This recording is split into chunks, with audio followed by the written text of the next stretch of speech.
ಪ್ರತಿ ಕ್ಷಣದ ಸುದ್ದಿಗಾಗಿ ಟಿವಿ9 ಕನ್ನಡ ಚಾನೆಲ್ಗೆ ಸಬ್ಸ್ಕ್ರೈಬ್ ಆಗಿ ಬೆಲ್ ಐಕಾನ್ ಒತ್ತಿ.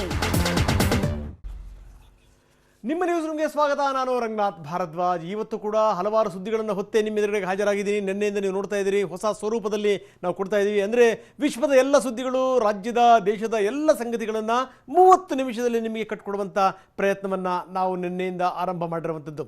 ಬನ್ನಿ, ನಾವು ಮೊದಲು ಯಾವ್ಯಾವ ವಿಷಯಗಳನ್ನು ಕೊಡ್ತೀವಿ ಅದನ್ನು 1 by 1 ನಿಮಗೆ ಹೇಳಲಿಕ್ಕೆ ನಾನು ನೋಡ್ತಾ ಇದ್ದೀನಿ. ಕರುನಾಡಿಗೆ ಕೊರೋನಾ ಸೆಕೆಂಡ್ ಅಟ್ಯಾಕ್. ಏನಾದರೂ ಸೆಕೆಂಡ್ ಅಟ್ಯಾಕ್ ಆಯಿತು ಅಂತಂದರೆ ಭಗವಂತನೂ ಕೂಡ ಕಾಪಾಡಲಿಕ್ಕೆ ಸಾಧ್ಯ ಇಲ್ಲ. ಇದರ ಡೀಟೇಲನ್ನು ನಾನು ನೆಕ್ಸ್ಟ್ ಕೊಡ್ತೀನಿ. ಬನ್ನಿ, ಪಾಯಿಂಟ್ ನಂಬರ್ 2, ಎರಡನೇದನ್ನು ನಾವು ತೋರಿಸ್ತಾ ಇದ್ದೀವಿ. ಎಷ್ಟರ ಮಟ್ಟಿಗೆ ಕಿಲ್ಲರ್ ವೈರಸ್ ತನ್ನ ಕರಾಳ ಮುಖವನ್ನು ಪ್ರದರ್ಶನ ಮಾಡ್ತಾ ಇದೆ. 4 ಜನರಿಗೆ ಬಂದಿರುವಂಥದ್ದು ಕೂಡ ಒಂದು ಲೆಕ್ಕದಲ್ಲಿ ಈ ಬೇರೆ ಬೇರೆ ರೀತಿಯ ಸೂಚನೆಗಳನ್ನು ಕೊಟ್ಟೇ ಬಂದಿರುವಂಥದ್ದು. ಅಂದರೆ ಇದು ಸಾಮಾನ್ಯ ಸಂಗತಿ ಅಲ್ಲ. ಯಾವ ರೀತಿ ಬೇಕಾದರೂ ಅದು ಅನ್ವಯಿಸ್ಬೋದು ನಿಮಗೆ ಅನ್ನುವಂಥದ್ದು. ಇನ್ನು ವೆರಿ ಇಂಪಾರ್ಟೆಂಟ್ ಸಂಗತಿ, ನಾವು ಬೆಂಗಳೂರಿನ ಎಕ್ಸ್ಕ್ಲೂಸಿವ್ ರಿಪೋರ್ಟನ್ನು ಕೊಡಲೇಬೇಕು. ಯಾಕಂದರೆ ಬೆಂಗಳೂರಿನ ಸ್ಥಿತಿಗತಿಗಳಿದೆಯಲ್ಲ, ಅದು ಅಷ್ಟು ಸುಲಭ ಸಾಧ್ಯ ಅಲ್ಲ. ಯಾಕಂದರೆ ಈ ಸುಳ್ಳುಗಳು ಹೇಳಿರುವಂಥವ್ರ ಪರಿಣಾಮವನ್ನು ನಾವು ಎದುರಿಸಲೇಬೇಕು ಅಂತ ಸ್ಥಿತಿ ಈಗ ಬಂದಿದೆ. ಜೊತೆಗೇನು ಅಂತಂದರೆ ಈಗ ಪುಂಡರಿಗೆ ಬಂದಿದ್ದಾಯಿತು, ಪುಂಡರ ಹೆಂಡರಿಗೂ ಕೂಡ ಈ ರೋಗ ಕಾಡ್ತಾ ಇರುವಂಥದ್ದು. ಇನ್ನು 4ನೇ ಸಂಗತಿಯನ್ನು ನಿಮ್ಮ ಮುಂದೆ ನಾವು ಇವತ್ತು ಇಡ್ತಾ ಇದ್ದೀವಿ. ಅದು ತರಕಾರಿ ತೆಗೆದುಕೊಳ್ಳುವಂಥವ್ರು ಹಿಂಡು ದಂಡು ಹೋಗಿ ಮೈ ಮೇಲೆ ಬಿದ್ದವ್ರ ಥರ ಆಡಿ ತರ್ತಿರಲ್ಲ, ಹುಷಾರಾಗಿರಿ. ತರಕಾರಿ ತರುವಂಥವ್ರು ಕಾದಿದೆ ಅಪಾಯ. ಯಾಕಂದರೆ ತರಕಾರಿ ಮೇಲೂ ಕೂಡ ರೋಗಾಣುಗಳು ಇರುತ್ತವೆ, ಅದು ಪಕ್ಕ ಅನ್ನುವಂಥದ್ದು. ಇನ್ನು ಕೊನೆಯದಾಗಿ ನಾವು ಪ್ರಪಂಚದ ಸುದ್ದಿಗಳು ಏನೇನು, ಯಾವ್ಯಾವ ಸಂಗತಿಗಳು, ಜಗತ್ತಿನ ಕಂಪ್ಲೀಟ್ ರೌಂಡಪ್ಪನ್ನು ನಾವು ನಿಮ್ಮ ಮುಂದಿಡ್ತೀವಿ. ಆದರೆ ಅದಕ್ಕಿಂತ ಮೊದಲು ಒಂದು ಸಂಗತಿನ ಹೇಳಲೇಬೇಕು. 2 ದಿನ, ಕೇವಲ 2 ದಿನಗಳಲ್ಲಿ ಬಂದಂಥ ರಿಸಲ್ಟ್ ನೋಡಿ ಇಡೀ ಕರ್ನಾಟಕವೇ ಬೆಚ್ಚಿ ಬಿದ್ದು ಹೋಗಿದೆ. ಅಂದರೆ ಕೊರೋನಾ ಇನ್ನು ಯಾವ್ಯಾವ ರೀತಿಯ ಮುಖ ತೋರಿಸುತ್ತೋ ಅನ್ನುವಂಥ ಭಯ, ಆತಂಕ ಈಗ ಜನರನ್ನು ಕಾಡ್ತಾ ಇದೆ. ಎಷ್ಟರ ಮಟ್ಟಿಗೆ ಅಂತಂದರೆ ಜನ ಈಗ ಅನುಭವಿಸ್ತಾ ಇದ್ದಾರೆ. ಈಗಲೇ ಮುಂದೇನಾದರೂ ಸ್ಥಿತಿಗತಿಗಳು ಇನ್ನಷ್ಟು ಏನಾದರೂ ರುದ್ರ ರೂಪವನ್ನು ತಾಳಿಬಿಟ್ರೆ ಗತಿ ಏನು ಅಂತ ಕೂಡ ಯೋಚನೆ ಮಾಡ್ತಾ ಇದ್ದಾರೆ. ನಿಜಕ್ಕೂ ಅದು ಆದರೂ ಕೂಡ ಆಶ್ಚರ್ಯ ಇಲ್ಲ. ಅದೇನು? ಅದು ಸೆಕೆಂಡ್ ಅಟ್ಯಾಕ್. ಸೆಕೆಂಡ್ ಅಟ್ಯಾಕ್ ಅಂದರೆ ಏನು? ಸೆಕೆಂಡ್ ಅಟ್ಯಾಕ್ ಅನ್ನುವಂಥದ್ದು ಅದು ಸಾಮಾನ್ಯ ಸಂಗತಿಯಲ್ಲ. ಒಂದು ಸರಿ ಬಂದು ರೋಗ ಇನ್ನೊಂದು ಸರಿ ವಾಪಸ್ ಬಂದು ಹೊಡೆಯುತ್ತಲ್ಲ, ಅದರ ಪರಿಣಾಮ ಬಹಳ ದೊಡ್ಡದಿರುತ್ತೆ. ನೀವು ಊಹಿಸ್ಕೊಳ್ಳಿಕ್ಕೂ ಕೂಡ ಸಾಧ್ಯವಿಲ್ಲದಿರುವಂಥ ಪರಿಣಾಮಗಳನ್ನು ಕೊಡುತ್ತೆ. ಹಾಗಾದರೆ ನಿಜಕ್ಕೂ ಸೆಕೆಂಡ್ ಅಟ್ಯಾಕ್ ಅಂದರೆ ಏನು, ಎಷ್ಟರ ಮಟ್ಟಿಗೆ ಅದು ವಕ್ರಿಸುತ್ತೆ, ಬನ್ನಿ ನೋಡೋಣ.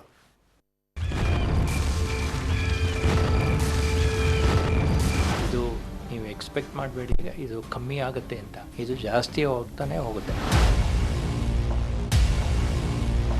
ಈಗ ಕಮ್ಯುನಿಟಿನಲ್ಲಿ ಸ್ಪ್ರೆಡ್ ಆಯಿತು ಅಂತಂದರೆ ಅಥವಾ ಕೇಸಸ್ ತುಂಬ ಜಾಸ್ತಿ ಆಯಿತು ಅಂತಂದರೆ ಅವ್ರನ್ನ ಟ್ರೀಟ್ ಮಾಡೋದು ಯಾರು?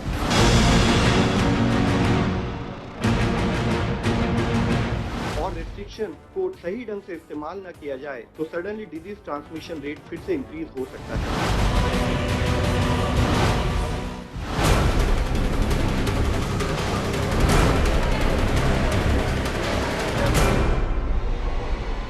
ನಿಜ, ಮೊನ್ನೆ WHO ಹೇಳಿದೆ, ನಿನ್ನೆ ಕೇಂದ್ರ ಸರ್ಕಾರ ಹೇಳಿದೆ, ತಜ್ಞರು ಸೈಂಟಿಸ್ಟ್ಗಳು ಎಲ್ಲರೂ ಹೇಳ್ತಿರೋದು ಒಂದೇ, ಕೊರೋನಾ ಹೋಗಲ್ಲ.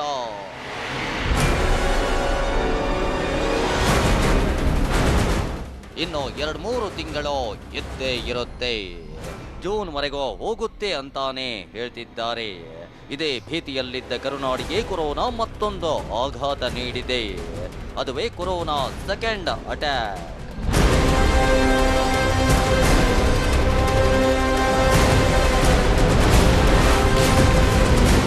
ಸೆಕೆಂಡ್ ಅಟ್ಯಾಕ್ ಮಾಡುತ್ತಾ ಕಿಲ್ಲರ್ ಕೊರೋನಾ.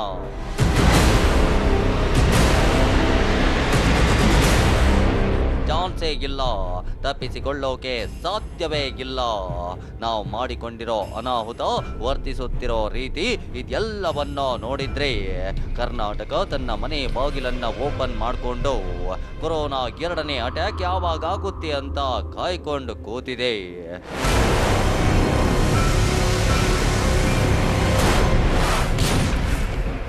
ಲಾಕ್ಡೌನ್ 3.0 ಮುಗಿಯೋ ಹೊತ್ತಿಗೆ ಡೇಂಜರ್.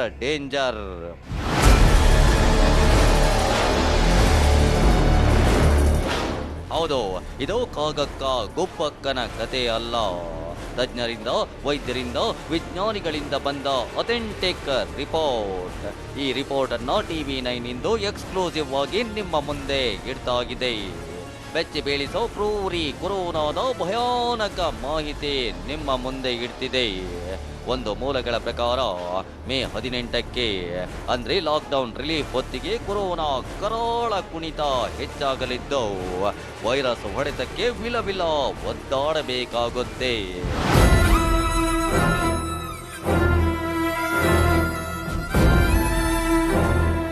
ಹಾಗಿದ್ರೆ ಏನಿದು ಸೆಕೆಂಡ್ ಅಟ್ಯಾಕ್ ನಿಂದ ಏನಾಗುತ್ತೆ ಅದನ್ನೇ ಹೇಳ್ತೀವಿ, ತಾಳ್ಮೆಯಿಂದ ಕೇಳಿ.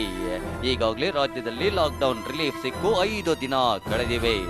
ಮೇ 18ಕ್ಕೆ ಈಗ ಹೊರಗೆ ತಿರುಗಾಡೋರ, ಈಗ ಕ್ವಾರಂಟೈನ್ ಆಗಿರೋ ಜನರ ರಿಪೋರ್ಟ್ ಬರಲಿದೆ. ಆ ರಿಪೋರ್ಟ್ ಕೊರೋನಾದ ಸೆಕೆಂಡ್ ಅಟ್ಯಾಕ್ ಅರ್ಥಾತ್ ಕರುನಾಡಿನಲ್ಲಿ 2ನೇ ಅಲೆ ಎದ್ದಿದ್ಯಾ ಅನ್ನೋದನ್ನ ಹೇಳುತ್ತೆ.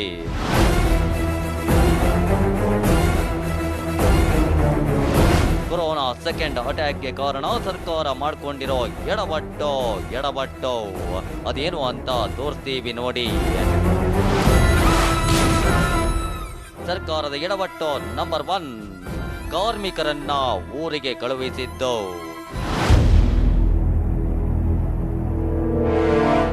ಕೇಂದ್ರ ಸರ್ಕಾರ ಲಾಕ್ಡೌನ್ನಿಂದ ರಿಲೀಫ್ ಕೊಟ್ಟಿತ್ತು ನಿಜ, ಆದರೆ ರಾಜ್ಯ ಸರ್ಕಾರ ಬೆಂಗಳೂರು ಸೇರಿದಂತೆ ಬೇರೆ ಬೇರೆ ಜಿಲ್ಲೆಗಳಲ್ಲಿದ್ದ ಬೇರೆ ಬೇರೆ ಊರುಗಳ ಕಾರ್ಮಿಕರನ್ನ ತಮ್ಮ ಊರಿಗೆ ಕಳುಹಿಸಿಕೊಟ್ಟಿದೆ.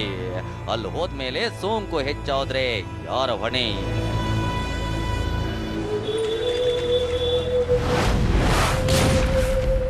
ಸರ್ಕಾರದ ಎಡವಟ್ಟು ನಂಬರ್ 2, ಪಾಸ್ ಇಲ್ಲದವರಿಗೂ ಬೇಕಾಬಿಟ್ಟಿ ಓಡಾಟಕ್ಕೆ ಅವಕಾಶ.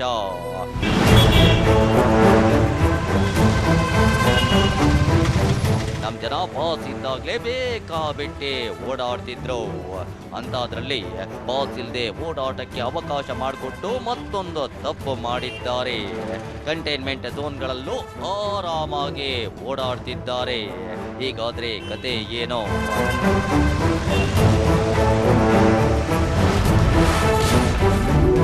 ಸರ್ಕಾರದ ಎಡವಟ್ಟು ನಂಬರ್ 3, ಅಂಗಡಿ ತೆರೆಯೋಕೆ ಅವಕಾಶ ಕೊಟ್ಟಿದ್ದು. ಎಲ್ಲ ಬಂದಿರುವಾಗಲೇ ಜನ ರೋಡಿಗೆ ಬರ್ತಿದ್ರು. ಇನ್ನು ಅಂಗಡಿಗಳನ್ನ, ಖಾಸಗಿ ಕಚೇರಿಗಳನ್ನ ತೆರೆಯೋಕ್ ಬಿಟ್ರೆ ಸುಮ್ನಿರ್ತಾರ? ಹೀಗೆ ಒಂದು ಅಂಗಡಿಯಲ್ಲಿ ಒಬ್ಬ ಮುಟ್ಟಿದ ವಸ್ತುಗಳನ್ನ ಇನ್ನೊಬ್ಬ ವ್ಯಕ್ತಿ ಮುಟ್ಟುತ್ತಾನೆ. ಹೀಗಾದ್ರೆ ಕೊರೋನಾ ಸೋಂಕು ಹರಡುವ ಸಾಧ್ಯತೆ ಇರುತ್ತೆ. ಇಂತಹ ಸ್ಥಳಗಳಲ್ಲಿ ನಿಗಾ ಇಡಲು ಸರ್ಕಾರದಿಂದ ಸಿಬ್ಬಂದಿಯನ್ನು ನೇಮಿಸಿಲ್ಲ. ಸರ್ಕಾರದ ಎಡವಟ್ಟು ನಂಬರ್ 4, ಐಟಿ ಬಿಟಿ ಕಂಪನಿಗೆ ಅವಕಾಶ. ಇನ್ನು ಐಟಿ ಬಿಟಿ ಕಂಪನಿಗಳ ಕಾರ್ಯನಿರ್ವಹಣೆಗೆ ಸರ್ಕಾರ ಅನುಮತಿ ನೀಡಿದ್ದು 33% ಸಿಬ್ಬಂದಿ ಕೆಲಸ ಮಾಡಲು ಅವಕಾಶ ಮಾಡಿಕೊಟ್ಟಿದೆ. ಆದರೆ ಇಷ್ಟೇ ಜನ ಕೆಲಸ ಮಾಡ್ತಿದ್ದಾರೆ ಅಂತ ಖಚಿತಪಡಿಸೋದ್ಯಾರೋ ಗೊತ್ತಿಲ್ಲ.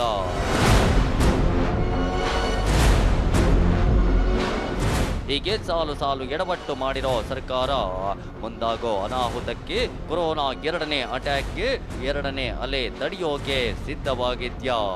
ಅದನ್ನೇ ತೋರಿಸ್ತೇವೆ ನೋಡಿ. ಅಂದಹಾಗೆ ರಾಜ್ಯದಲ್ಲೊಟ್ಟು 528 ಫೀವರ್ ಕ್ಲಿನಿಕ್ ಇದ್ದು ಬೆಂಗಳೂರಿನಲ್ಲೇ 31 ಈ ಫೀವರ್ ಕ್ಲಿನಿಕ್ಗಳು ಸೆಕೆಂಡ್ ಅಟ್ಯಾಕ್ ಆದ್ರೆ ಸಾಲುತ್ತಾ ಅನ್ನೋ ಪ್ರಶ್ನೆ ಎದ್ದಿದೆ. ಇನ್ನು ಬೆಂಗಳೂರಿನ ವಿಕ್ಟೋರಿಯಾ ಸೇರಿದಂತೆ ಜಿಲ್ಲಾಸ್ಪತ್ರೆಗಳಲ್ಲಿ ಹೆಚ್ಚಿನ ಬೆಡ್ಗಳು ಇಲ್ವೇ ಇಲ್ಲ. ಸರ್ಕಾರಿ ಆಸ್ಪತ್ರೆಗಳು, ಖಾಸಗಿ ಆಸ್ಪತ್ರೆಗಳಲ್ಲಿ ವೆಂಟಿಲೇಟರ್ಸ್ ಕಡಿಮೆ ಇವೆ. ಜೊತೆಗೆ ವೈದ್ಯಕೀಯ ಸಿಬ್ಬಂದಿಗೆ PPE ಕಿಟ್ ಪೂರೈಕೆ ತಡವಾಗುವ ಸಾಧ್ಯತೆ ಇದೆ. ಅಲ್ಲದೆ ಈಗ ಬಂದಿರೋ PPE ಕಿಟ್ ಹಂಚಿಕೆಯಲ್ಲಿ ಕಳಪೆ ಕಿಟ್ ಪೂರೈಕೆ ಆರೋಪ ಕೇಳಿ ಬಂದಿದೆ. ಇದಕ್ಕಿಂತ ಭಯಾನಕ ಅಂದ್ರೆ ವೈದ್ಯಕೀಯ ಸಿಬ್ಬಂದಿ ಸಾಲುತ್ತಿಲ್ಲವೆಂದು ವೈದ್ಯಕೀಯ ವಿದ್ಯಾರ್ಥಿಗಳ ಬಳಕೆ ಮಾಡಿಕೊಳ್ಳಲಾಗ್ತಿದೆ.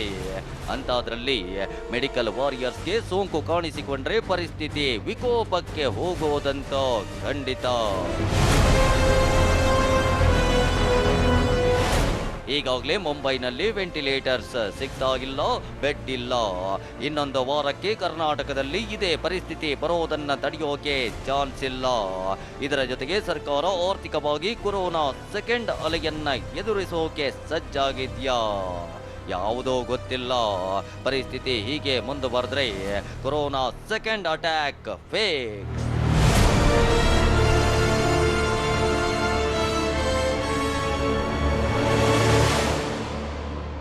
Bureau report TV9. ನೋಡ್ತಾ ಇರಿ ಎಷ್ಟರ ಮಟ್ಟಿಗೆ ಈ ಸೆಕೆಂಡ್ ಅಟ್ಯಾಕ್ ಅನ್ನುವಂಥದ್ದು ಬರುತ್ತೆ. ಜೊತೆಗೆ ಮುಂಬೈಗಿಂತ ಕೋಲ್ಕತ್ತಾಗಿಂತ ನಮ್ಮ ಸ್ಥಿತಿಗತಿಗಳು ಏನು ಕೂಡ ಬದಲಾವಣೆ ಇರಲ್ಲ. ಈ ಸೆಕೆಂಡ್ ಅಟ್ಯಾಕ್ ಅಂತಂದ್ರೆ ಏನು ಅದನ್ನು ನಾವು ಮತ್ತೊಂದು ಸರಿ ನಿಮಗೆ ನಾವು ತೋರಿಸ್ತಾ ಇದ್ದೀವಿ, ಸಾಕಷ್ಟು ವಿವರಗಳನ್ನು ಹೊತ್ತು. ಯಾಕಂದರೆ ಒಂದು ರೋಗ ಬಂದಿರುವಂಥದ್ದು ಸಾಕಷ್ಟು ಹಾನಿ ಮಾಡಿ ಅದಾದ ನಂತರ ಮತ್ತೊಂದು ಸರಿ ವಾಪಸ್ ಬರುತ್ತಲ್ಲ, ಅದು ಸೆಕೆಂಡ್ ಅಟ್ಯಾಕ್. ಎಷ್ಟರ ಮಟ್ಟಿಗೆ ಅಂತಂದರೆ ಮೊದಲಿಗಿಂತ ಅದರ ಪರಿಣಾಮ ಬಹಳಷ್ಟು ಜೋರಾಗಿರುತ್ತೆ. 1918ರಲ್ಲಿ ಈ ಸ್ಪ್ಯಾನಿಷ್ ಜ್ವರ ಬಂತು. ಇದರ ಸ್ಪೇನ್ ಅದು ಮೊದಲೇ ಈ ಮಹಾಯುದ್ಧದ ಸಮಯ ಅಂತ ಸಂದರ್ಭದಲ್ಲಿ ಈ ಸ್ಪೇನ್ಗೆ ಬಂತಲ್ಲ, ಸ್ಪೇನಲ್ಲಿ ಫಸ್ಟು ಜ್ವರ ಕಾಣಿಸ್ಕೊಳ್ತು. ಆ ಜ್ವರಕ್ಕೆ ವಿಪರೀತವಾದಂಥ ಜನ ಬಲಿಯಾದರು. ಒಂದು ಸಂಗತಿ ಗೊತ್ತಿರಲಿ, ಆರಂಭದಲ್ಲಿ ಬಂದಂಥ ಸಂದರ್ಭದಲ್ಲಿ ಅಯ್ಯೋ ಇದೇನ ಬಿಡಿ ಜ್ವರ ಅಂತ ಸುಮ್ಮನಾದರು. ಜೊತೆಗೆ ಒಂದಷ್ಟು ಜಾಗೃತಿ ತಗೊಂಡ್ರು, ಜ್ವರ ಹೊರಟೋಯ್ತು, ಜನ ಸುಮ್ಮನಾದರು. ಅಂದರೆ ಯಾವಾಗ ಈಗ ನಾವು ಫ್ರೀ ಬಿಟ್ಟ ತಕ್ಷಣ ಓಡಾಡ್ತಾರೆ ನೋಡಿ, ಅಷ್ಟರ ಮಟ್ಟಿಗೆ ಓಡಾಡೋಕ್ಕೆ ಶುರು ಮಾಡಿಬಿಟ್ರು. ಎರಡನೇ ಸರಿ ಬಡಿತು ನೋಡಿ, ಬಡಿದ ತಕ್ಷಣವೇ ಜನ ದಂಗೆ ಬಡಿದು ಹೋಗ್ಬಿಟ್ರು. ಯಾಕಂದರೆ ಮೊದಲ ಹೊಡೆತಕ್ಕಿಂತ ಎರಡನೇ ಹೊಡೆತ ಬಹಳ ದೊಡ್ಡದಾಗಿತ್ತು. ಇದಕ್ಕೆ ಒಂದೇ ಒಂದು ಮಾರ್ಗ ಏನು ಅಂತಂದರೆ, ಈಗ ಬಂದಿರುವಂಥ ಕೊರೋನಾ ವೈರಸ್ಗೂ ಕೂಡ ನೀವು ಲಸಿಕೆ ಕಂಡು ಹಿಡಿಯುವಂಥದ್ದು ಒಂದೇ ಒಂದು ಮಾರ್ಗ. ಇನ್ನೊಂದು ವೆರಿ ಇಂಪಾರ್ಟೆಂಟ್ ಸಂಗತಿ ಅಂತಂದರೆ, ನಾವು ಡಿಸ್ಟೆನ್ಸನ್ನು ಮೇಂಟೈನ್ ಮಾಡ್ಕೊಳ್ಳೋಣ, ಸ್ವಚ್ಛತೆಯನ್ನು ನಾವು ಮೇಂಟೈನ್ ಮಾಡ್ಕೋಬೇಕು, ಜೊತೆಗೆ ಏನಂದರೆ ಮಾಸ್ಕ್ ಹಾಕ್ಕೋಬೇಕು. ಇದರಿಂದ ಮಾತ್ರ ನಾವು ತಡೆಗಟ್ಟಲಿಕ್ಕೆ ಸಾಧ್ಯ ಅನ್ನುವಂಥದ್ದು. ನೋಡಿ, ಇದೆಲ್ಲದರ ಜೊತೆಗೆ ಒಂದು ಸಂಗತಿನ ಹೇಳಲೇಬೇಕು. ಇವತ್ತು ಬರೋಬ್ಬರಿ 41 ಕೇಸ್ಗಳು ಪಾಸಿಟಿವ್ ಆಗಿದೆ. 41 ಕೇಸ್ಗಳು. ನಾವು ಇಲ್ಲಿ ತನಕ 10, 12 ನೋಡ್ತಾ ಇದ್ವಿ ದಿನಕ್ಕೆ. ಆದರೆ ಇದ್ದಕ್ಕಿದ್ದಂಗೆ 41 ಆಗಿಬಿಟ್ರೆ ಗತಿ ಏನು? ಬೇರೆ ಬೇರೆ ರೀತಿಯ ಪರಿಣಾಮಗಳನ್ನು ತೋರಿಸ್ತಾ ಇದೆ ಇದು. ಅಂದರೆ ಏನು ಬೇಕಾದರೂ ಮುಂದೆ ಆಗಬಹುದು ಅನ್ನುವಂಥದ್ದು. ಜೊತೆಗೆ ಭಾಳಷ್ಟು ಜನರ ಕೊಡುಗೆಗಳು ಕೂಡ ಇಲ್ಲಿ ಹೆಚ್ಚಿನ ಗಮನ ಸೆಳೆಯುತ್ತೆ. ಯಾಕಂದರೆ ಯಾವ್ಯಾವ ರೀತಿ ರೋಗ ಬರುತ್ತೆ ಏನು ಅಂತ ಗೊತ್ತಿರಲ್ಲ. ಬಂದಿರುವಂಥವ್ರು ಇದಾರಲ್ಲ, ಅವರ ಹಿನ್ನೆಲೆ ನೋಡಿಬಿಟ್ರೆ ಹಬ್ಬ ಹಿಂಗೂ ಕೂಡ ರೋಗ ಬರಬಹುದಾ ಅನ್ನುವಂಥ ಭಯ, ಆತಂಕ ನಮ್ಮನ್ನು ಕಾಡುತ್ತೆ. ಅಂಥ ಕೆಲವೊಂದು ಇಂಟ್ರೆಸ್ಟಿಂಗ್ ಸ್ಟೋರಿಗಳನ್ನು ನಾವು ನಿಮ್ಮ ಮುಂದಿಡ್ತಾ ಇದ್ವಿ.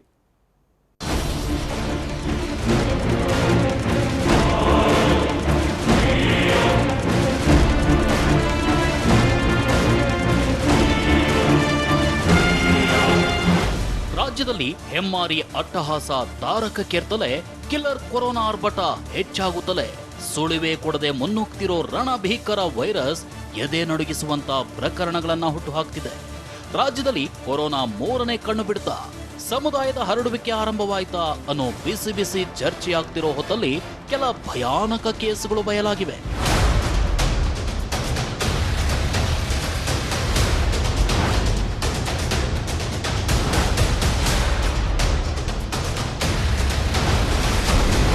ಬೆಚ್ಚಿ ಬೀಳಿಸ್ತಿವೆ 4 ಕೊರೋನಾ ಕಹಾನಿಗಳು. Yes, 4 case. ನಾವಿಂದು ನಿಮ್ಮ ಮುಂದಿಡ್ತಿರೋ ಈ 4 ಕೇಸ್ಗಳೇ ರಾಜ್ಯದಲ್ಲಿ ಕೊರೋನಾ ಅದ್ಯಾವ ರೇಂಜಿಗೆ ಕೋಲಾಹಲ ಸೃಷ್ಟಿಸ್ತಿದೆ ಅನ್ನೋದಕ್ಕೆ ಸಾಕ್ಷಿ. ಯಾಕಂದ್ರೆ ನೀವು ಕನಸು ಮನಸ್ಸಲ್ಲೂ ಊಹಿಸಿರದ, ಎಂದು ಅಂದಾಜಿಸದ ರೀತಿಯಲ್ಲಿ 4 ಪ್ರಕರಣಗಳು ಅರಿಭಯಂಕರವಾಗಿ ಕಾಡ್ತಿವೆ. ನಿಮ್ಮನ್ನ ಎಚ್ಚರಿಸೋ ನಿಟ್ಟಿನಲ್ಲಿ ಭಯಾನಕ ಕೇಸುಗಳನ್ನ ಹೆಕ್ಕಿ ನಿಮ್ಮ ಮುಂದಿಡ್ತಿದ್ದೀವಿ ನೋಡಿ.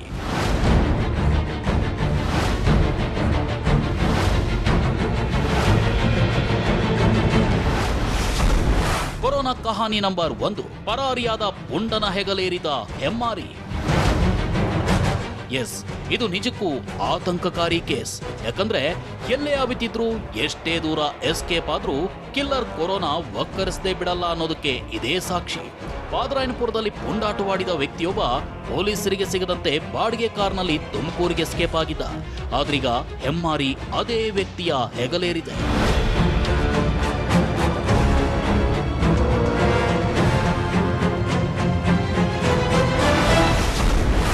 ತುಮಕೂರಿನ ಮನೆಯೊಳಗೆ ಅಡಗಿದವನಿಗೆ ಸೋಂಕು. ಪಾದರಾಯನಪುರದಲ್ಲಿ ಗಲಾಟೆ ಮಾಡಿದ ಪೇಷಂಟ್ ನಂಬರ್ 764 ಬಾಡಿಗೆ ಕಾರಿನ ಮೂಲಕ ನೇರವಾಗಿ ತುಮಕೂರಿಗೆ ತೆರಳಿ ಅಲ್ಲಿದ್ದ ಮನೆಯಲ್ಲಿ ಅವಿತು ಕೂತಿದ್ದ. ಆದರೆ ಸ್ಥಳೀಯರು ಈತ ಬಂದಿರೋ ಬಗ್ಗೆ ಪೊಲೀಸರಿಗೆ ಸುದ್ದಿ ಮುಟ್ಟಿಸಿದ್ದಾರೆ. ಮರುದಿನವೇ ಆತನನ್ನ ಹಾಸ್ಟೆಲ್ ಒಂದರಲ್ಲಿ ಕ್ವಾರಂಟೈನ್ಗೆ ಹಾಕಿದ್ರು. ಇದೀಗ ಆತನ ಗಂಟಲು ದ್ರವ ಪರೀಕ್ಷೆ ವರದಿ ಬಂದಿದ್ದು, ಅಡಗಿ ಕುಳಿತಿದ್ದ ಪುಂಡನಿಗೆ ಕೊರೋನಾ ಪಾಸಿಟಿವ್ ಬಂದಿದೆ.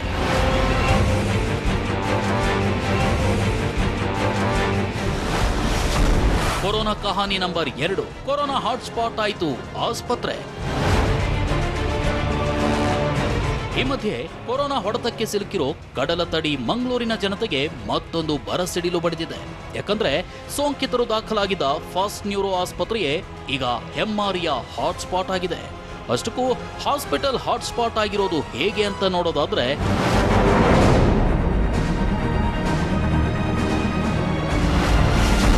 ಮಂಗಳೂರು ಫಾಸ್ಟ್ ನ್ಯೂರೋ ಆಸ್ಪತ್ರೆಯಲ್ಲಿ ಗಂಭೀರ ಕಾಯಿಲೆಯ ಮಂದಿಗೆ ಚಿಕಿತ್ಸೆ ನೀಡಲಾಗುತ್ತೆ.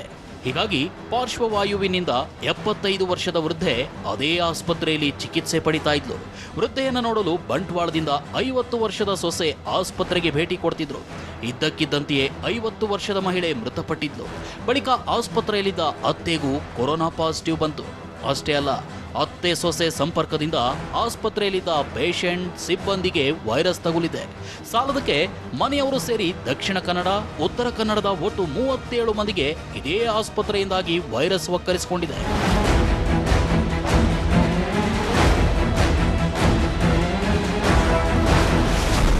ಕೊರೋನಾ ಕಹಾನಿ ನಂಬರ್ 3. ಸೋಂಕಿತರಿಗೆ ಊಟ ಕೊಡ್ತಿದ್ದವರು ನಾಪತ್ತೆ. ಈ ಮಧ್ಯೆ ಚಿತ್ರದುರ್ಗದಲ್ಲಿ ಕ್ವಾರಂಟೈನ್ನಲ್ಲಿದ್ದ 3 ತಬ್ಲೀಗಿಗಳಿಗೆ ವೈರಸ್ ಒಕ್ಕರಿಸಿಕೊಂಡಿದೆ. ಇದರ ನಡುವೆ ಕ್ವಾರಂಟೈನ್ನಲ್ಲಿದ್ದವರಿಗೆ ಊಟ ಕೊಡ್ತಾ ಇದ್ದ 2 ಕುಟುಂಬಸ್ಥರು ನಾಪತ್ತೆಯಾಗಿದ್ರು. ಆದರೆ ಬಳಿಕ ಪತ್ತೆಯಾಗಿದ್ದು 2 ಗಂಟಲು ದ್ರವ ಪಡೆದು ಕ್ವಾರಂಟೈನ್ ಮಾಡಲಾಗಿದೆ. ಹೀಗಾಗಿ ನಾಪತ್ತೆಯಾದ ವೇಳೆ ಎಲ್ಲೆಲ್ಲಿ ಓಡಾಡಿದ್ರು ಅನ್ನೋ ಬಗ್ಗೆ ಭೀತಿ ಆವರಿಸಿದೆ.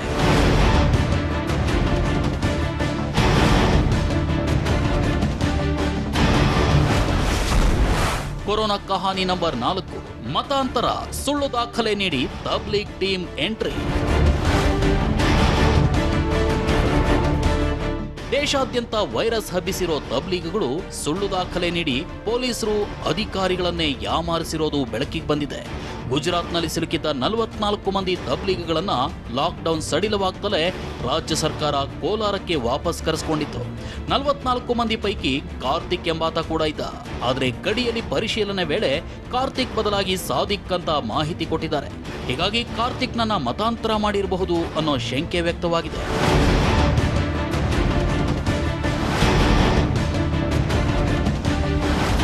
ನಲ್ಲಿ ಕೀಚಕ ಕೊರೋನಾ ಜನರ ಜೀವದ ಜೊತೆಗೆ ಆಟವಾಡ್ತಾ ಸಮಾಜದ ನೆಮ್ಮದಿಯನ್ನ ಹಾಳುಕೊಂಪೆ ಮಾಡಿದೆ. Bureau report, TV9. ಇನ್ನು ಬೆಂಗಳೂರಿನ ಸ್ಥಿತಿಗತಿಗಳನ್ನು ನೋಡಬೇಕು. ಅವು ಕೂಡ ಬೆಚ್ಚಿ ಬೀಳಿಸುವಂಥ ಸಂಗತಿಗಳೇ. ಯಾರೋ ಒಬ್ಬ ಪುಣ್ಯಾತ್ಕಿತ್ತಿ ಹೆರಿಗೆ ಮಾಡಿಸ್ಕೊಳ್ಳುವಂಥ ಸಂದರ್ಭದಲ್ಲಿ ಈ ತಪ್ಪು ಅಡ್ರೆಸ್ ಕೊಟ್ಟು ಆಕೆಗೆ ಆಮೇಲೆ ಕೊರೋನಾ ಬಂದಿದೆ ಅಂತ ಗೊತ್ತಾಗಿ ಈಗ ಆಸ್ಪತ್ರೆಯಲ್ಲಿದ್ದಂಥ ವೈದ್ಯರೆಲ್ಲ ಗಲಿಬಿಲಿಗೊಂಡಿದ್ದಾರೆ. ಅವರಿಗೆ ದೊಡ್ಡ ವರಿ ಅಂತಂದರೆ ನಮಗೆಲ್ಲಿ ರೋಗ ತಗಲಿದೆಯೋ ಅನ್ನುವಂಥ ಭಯ, ಭೀತಿ ನಂಬರ್ 1. ಜೊತೆಗೆ ಈ ಪುಂಡ್ರನ್ನೇ ಬಿಟ್ಟಿಲ್ಲ ಈ ರೋಗ. ಇನ್ನು ಪುಂಡ್ರ ಹೆಂಡ್ರನ್ ಬಿಡುತ್ತಾ?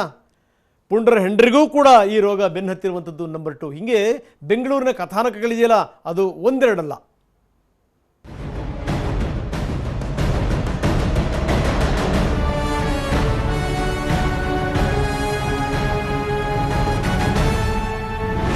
ರಾಜ್ಯಕ್ಕೆ ಕೊರೋನಾ ಆಘಾತದ ಮೇಲೆ ಆಘಾತ ಕೊಡ್ತಿದೆ. ಇಂದು ಒಂದೇ ದಿನ ಬರೋಬ್ಬರಿ 41 ಪಾಸಿಟಿವ್ ಕೇಸ್ ಬಂದಿವೆ. ಅದರಲ್ಲೂ ಬೆಂಗಳೂರಿಗೂ ಸಿಂಹ ಪಾಲಿದೆ. ಅರ್ಥಾತ್ ಬೆಂಗಳೂರಿನಲ್ಲಿಂದು ಒಂದೇ ದಿನ ಬರೋಬ್ಬರಿ 12 ಕೇಸ್ ದಾಖಲಾಗಿವೆ. ಆದರೆ ಒಂದೊಂದು ಕೇಸ್ಗಳು ಭಯಾನಕ, ಭೀಕರ. ಅಂಥ ಎಕ್ಸ್ಕ್ಲೂಸಿವ್ ಸ್ಟೋರಿಗಳನ್ನ ನಾವು ನಿಮ್ಮ ಮುಂದಿಡ್ತೀವಿ ನೋಡಿ.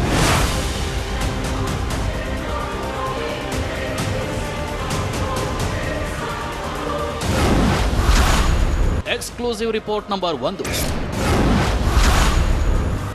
ಸುಳ್ಳು ವಿಳಾಸ ನೀಡಿ ಡೆಲಿವರಿ ಮಾಡಿಸಿಕೊಂಡ ಗರ್ಭಿಣಿ. ಎಸ್, ಪಾದರಾಯನಪುರ ಬೆಂಗಳೂರಿಗೆ ಅದೆಂಥ ಕೊರೋನಾ ಕಂಟಕ ತಂದಿದೆ ಅನ್ನೋದು ಎಲ್ರಿಗೂ ಗೊತ್ತೇ ಇದೆ. ಇಂಥ ಪಾದರಾಯನಪುರದ ಗರ್ಭಿಣಿಯೊಬ್ಬಳು ತಾನು ಬೇರೆ ಪ್ರದೇಶದವಳು ಅಂತ ಸುಳ್ಳು ವಿಳಾಸ ಕೊಟ್ಟು ವಾಣಿ ವಿಲಾಸ ಆಸ್ಪತ್ರೆಯಲ್ಲಿ ಡೆಲಿವರಿ ಮಾಡಿಸ್ಕೊಂಡಿದ್ದಾಳೆ. ಆಕೆಗಿಂದು ಕೊರೋನಾ ಪಾಸಿಟಿವ್ ಬಂದಿದೆ. ಈ ಸುದ್ದಿಯನ್ನ TV9 ಬ್ರೇಕ್ ಮಾಡ್ತಲೇ ದೊಡ್ಡ ಸಂಚಲನ ಸೃಷ್ಟಿಯಾಗಿತ್ತು.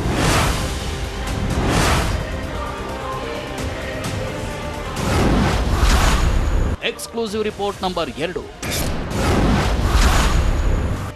ಮತ್ತೊಬ್ಬ ಗರ್ಭಿಣಿಗೆ ಒಕ್ಕರಿಸಿದ virus.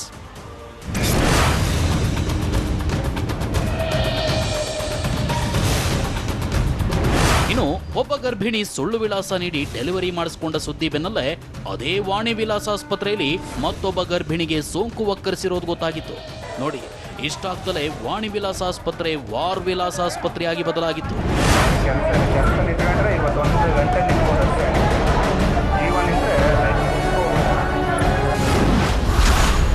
Exclusive report number 3.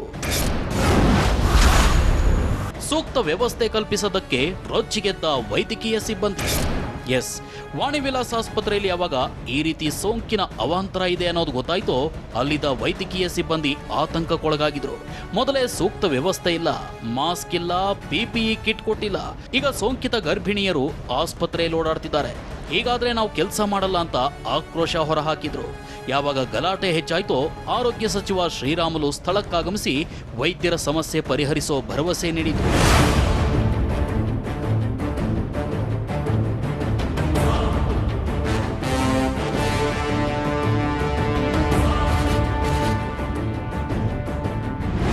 Already ಆಸ್ಪತ್ರೆ ಹಿರಿಯರ ಜೊತೆ ಮಾತಾಡಿದ್ದೀನಿ, ಡಾಕ್ಟ್ರುಗಳ ಜೊತೆಲಿ ಕೂಡ ನಾನು ಮಾತಾಡಿದ್ದೀನಿ. ಆಸ್ಪತ್ರೆಯಲ್ಲಿ ಯಾರು ಕೂಡ ಗಾಬರಿಗೊಂಡಲಾರ್ದಂತೆ ಯಾವ ರೀತಿಯಲ್ಲಿ ಪ್ರಿಕಾಷನರಿ ಮೇಜರ್ಸನ್ನು ತಗೋಬೇಕೋ ಅವೆಲ್ಲ ಕೂಡ ಪ್ರಿಕಾಷನರಿ ಮೇಜರ್ಸನ್ನು ಕೂಡ ತಗೊಂಡಂಥ ಕೆಲಸ ಮಾಡಿದ್ದೀನಿ. ಇನ್ನು ಬೆಂಗಳೂರಿನ ಪಾದರಾಯನಪುರದಲ್ಲಿ ಇವತ್ತು 7 ಪಾಸಿಟಿವ್ ಕೇಸ್ ಬಂದಿದ್ದು, ಹೊಂಗಸಂದ್ರದ ಬಿಹಾರಿ ಕಾರ್ಮಿಕನಿಂದ ಮತ್ತೆ 5 ಸೋಂಕು ತಗುಲಿದೆ. ಅಷ್ಟೇ ಅಲ್ಲ, ಪಾದರಾಯನಪುರದ ಪುಂಡರ ಪತ್ನಿಯರಿಗೂ ಸೋಂಕು ತಗುಲಿದೆ. ದಿನದಿನಕ್ಕೂ ಸೋಂಕಿನ ಸೆಳೆತ ಹೆಚ್ಚಾಗ್ತಲೇ ಹೋಗ್ತಿದೆ.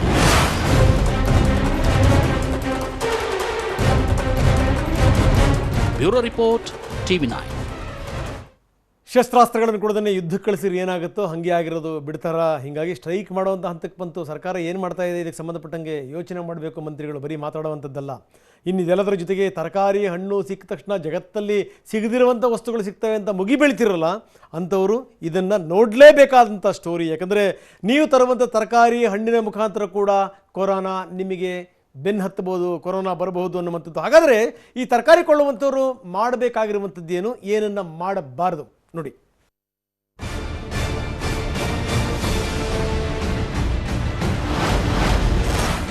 ತರಕಾರಿ ಖರೀದಿಸುವಾಗ ಎಚ್ಚರ ಎಚ್ಚರ ಎಚ್ಚರ. ಎಲ್ಲಂದ್ರಲ್ಲಿ ಹರಿದಾಡ್ತಿರೋ ಹೆಮ್ಮಾರಿ ವೈರಸ್ ಸಿಕ್ಕಲ್ಲೆಲ್ಲ ಹತ್ತಿ ಕೊರೋನಾ ಕಿಲ್ಲರ್ ವೈರಸ್ ಸ್ವಲ್ಪ ಯಾಮಾರಿದ್ರು ಮನೆಯೊಳಗೆ ಬಂದು, ಅದರಲ್ಲೂ ಅಡುಗೆ ಕೋಣೆ ಒಳಗೆ ಬಂದು ಕೂರುತ್ತೆ. ಎಚ್ಚರ. ನಿಜ. ನಾವ್ ಯಾಕೆ ಈ ವಾರ್ನಿಂಗ್ ಕೊಡ್ತಾ ಇದ್ದೀವಿ ಅಂದ್ರೆ, ನೀವು ನಿತ್ಯವೂ ತಿನ್ನೋ ತರಕಾರಿಯಲ್ಲೂ ಕಿಲ್ಲರ್ ಬೆಚ್ಚಗೆ ಕುಳಿತಿರೋ ಸಾಧ್ಯತೆ ಇದೆ.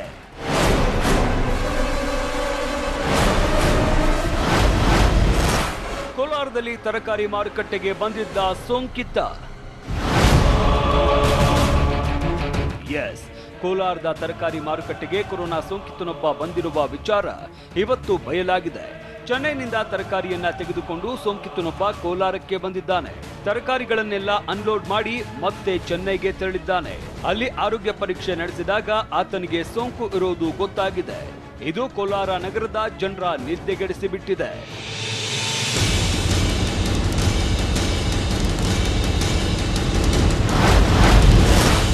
ತರಕಾರಿಯಲ್ಲಿ 3 ಗಂಟೆ ಜೀವಂತವಿರುತ್ತೆ ವೈರಸ್. ಇನ್ನು ಸೋಂಕಿತ ವ್ಯಕ್ತಿ ತರಕಾರಿ ಮುಟ್ಟಿದ್ರೆ ಅಥವಾ ಅದರ ಮೇಲೇನೆ ಸೀನಿದ್ರೆ 3 ಗಂಟೆಗಳ ಕಾಲ ವೈರಸ್ ತರಕಾರಿ ಮೇಲೆ ಜೀವಂತವಾಗಿರುತ್ತೆ. ಹೀಗಾಗಿ ತರಕಾರಿ ಖರೀದಿಸುವಾಗ ನೀವು ಏನು ಮಾಡಬೇಕು, ಏನು ಮಾಡಬಾರ್ದು ಅಂತ ನಾವು ಹೇಳ್ತೀವಿ. ತರಕಾರಿ ಖರೀದಿಸುವ ವೇಳೆ ಕೈಗೆ ಗ್ಲೌಸ್ ಹಾಕಿ ಮತ್ತು ತಪ್ಪದೆ ಮಾಸ್ಕ್ ಧರಿಸಿ. ತರಕಾರಿ ಮಾರುವ ವ್ಯಕ್ತಿ ಗ್ಲೌಸ್, ಮಾಸ್ಕ್ ಧರಿಸಿದ್ದಾನಾ ಅಂತ ನೋಡ್ಕೊಳ್ಳಿ. ನಿಮಗೆ ಬೇಕಾಗಿರುವ ತರಕಾರಿಯನ್ನಷ್ಟೇ ಮುಟ್ಟಿ. ತರಕಾರಿ ತುಂಬಿಕೊಳ್ಳೋದಕ್ಕೆ ಮನೆಯಿಂದಲೇ ಕೈಚೀಲ ತೆಗೆದುಕೊಂಡು ಹೋಗಿ. ಖರೀದಿಸಿದ ತರಕಾರಿಯನ್ನ 3 ಗಂಟೆ ಮನೆಯ ಹೊರಗಡೆ ಇಡಿ. ಬಳಿಕ ಬಿಸಿ ನೀರಲ್ಲಿ ತರಕಾರಿಯನ್ನ ಚೆನ್ನಾಗಿ ತೊಳೆಯಿರಿ. ತರಕಾರಿ ತಂದ ಬಳಿಕ ನಿಮ್ಮ ಕೈಯನ್ನ ಕೂಡ ಚೆನ್ನಾಗಿ ತೊಳೆದುಕೊಳ್ಳಿ.